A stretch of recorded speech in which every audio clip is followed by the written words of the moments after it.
Good morning, everybody. Like Shannon said, my name is Steven, and I'm a member of the Kales and Trojans football team. And if you've kind of gone along with us, if you followed us through this season, you probably know the name Chase McDaniel. If you don't, Chase was a senior linebacker for us who, after about a 6-month battle with cancer, passed away on November 16th, about 3 weeks ago.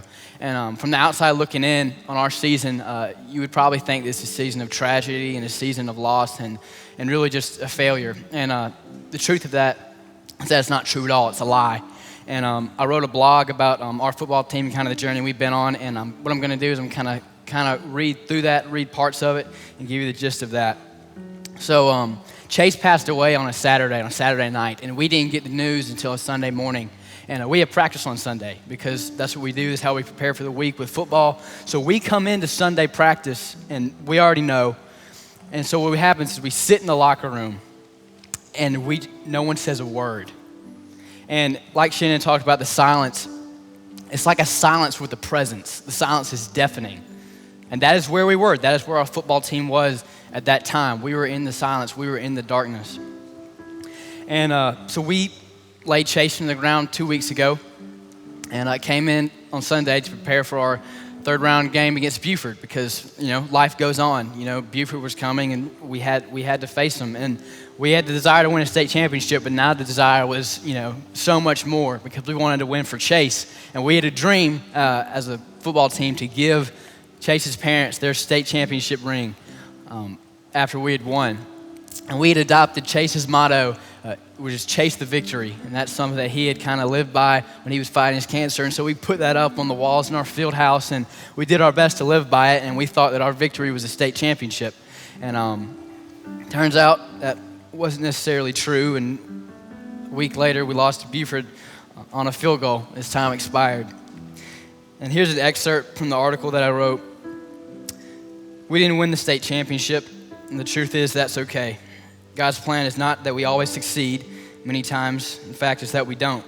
If we succeeded all the time, then we would begin to associate our identity with our success. And a problem arises when we do that because success is fleeting.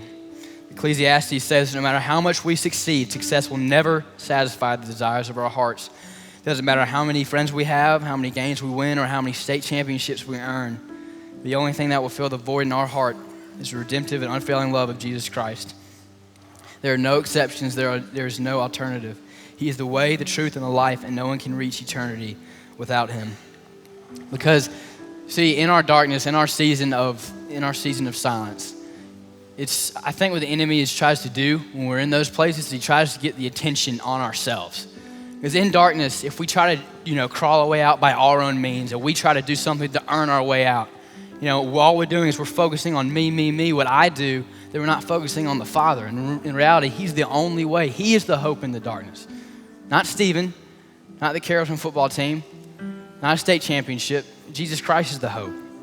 Psalm 73:26 reads, "My flesh and my heart may fail, but God is the strength of my heart and my portion forever." Not my performance, not what I do, not winning, not losing, only Jesus. He's the only thing that will satisfy the void in our hearts. I kept on, I wrote, "I feel like this should be made known because leaving this out of the story of this team would be giving you an inaccurate testimony of everything we have been through. At Chase's funeral, I watched the majority of our football team stand up when the pastor asked if they wanted to give their lives to Jesus. Whether or not they made that decision personally with Christ, I'll never know, but I can't argue the facts. They stood up for Christ. I watched 10 people give or rededicate their lives to Jesus after Coach Calhoun spoke at an FCA event held for Chase. That is the fruit of Chase's life. People are coming to know Christ because of his testimony. He's making an eternal impact even though he's on the other side of eternity." Want to talk about victories? That is a victory. And so we have a choice to make every day. We can make it today. We can either choose to believe the lies, or we can choose to believe truth. The lie about the situation with Chase is that Chase is gone, that we failed. We were a failure. I remember I heard someone after the game say that the football team let down Chase. And I'm just going to be honest, that's not true. That's a lie. Now, what God says about this situation, the truth about this situation, is that Chase is finally in the arms of his Father. He's finally alive. He's finally free. and that God used his battle with cancer, God used his death to bring people closer to him. That's what's true about the situation. All things work for the good of those in Christ Jesus. I was laying in my bed because I figured out Chase passed away on a Sunday morning, and I looked at my phone, and that's how I figured out. And I was sitting in my bed, and I was crying. I was like, God, how can you do this? How could you let this happen? After everything that's been going on, I thought he was going to be okay. How could you let this happen? And now looking back on it, I see that God was working things together. He was working it all together. And that's what he's doing all the time. And I remember asking, I was like, God, where are you? And what that was doubt. That was a lie, because God is always there. In the song we were singing earlier, it talks about speaking truth over the lies. When I speak, miracles come. And I think that's something that God's really been speaking to me through this time, is that, are your thoughts agreeing with the darkness? Are your thoughts agreeing with the lies that the enemy is showing you? Because when we're in the darkness, if we continue to agree with that, we continue to listen to the enemy and not to God, we lose sight of our hope.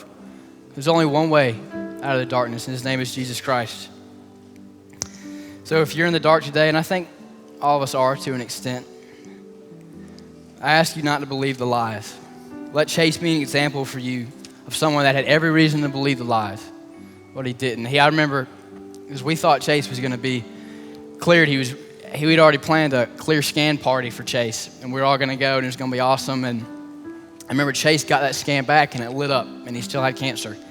And instead of letting that defeat him, it actually encouraged him much more, and he encouraged his family through that. He encouraged us. He encouraged me through that. And one thing that I'll never forget is at his funeral, so they had laid Chase in his casket and enclosed his casket forever on this earth and in this life. And his parents in this life, in this fleshly body, they will never see Chase again. And moments after they laid him in that casket, they were sitting there and they were tears running down their face. They had their hands in the air singing, "It is well with my soul," and they were praising God. That's what hope in the darkness looks like. They didn't let the lies, they didn't let the thoughts, they didn't let the war in their mind take control, because Jesus is the hope. The truth is that God has the victory, and because of Jesus, we are more than conquerors. Romans 8:35-37 reads this: "Can anything ever separate us from Christ's love? Does it mean he no longer loves us? We have trouble or calamity, or are persecuted or hungry or destitute or in danger or threatened with death? As the scriptures say, for your sake we are killed every day. We are being slaughtered like sheep." No, despite all these things, overwhelming victory is ours through Christ, who loved us. Thank you all.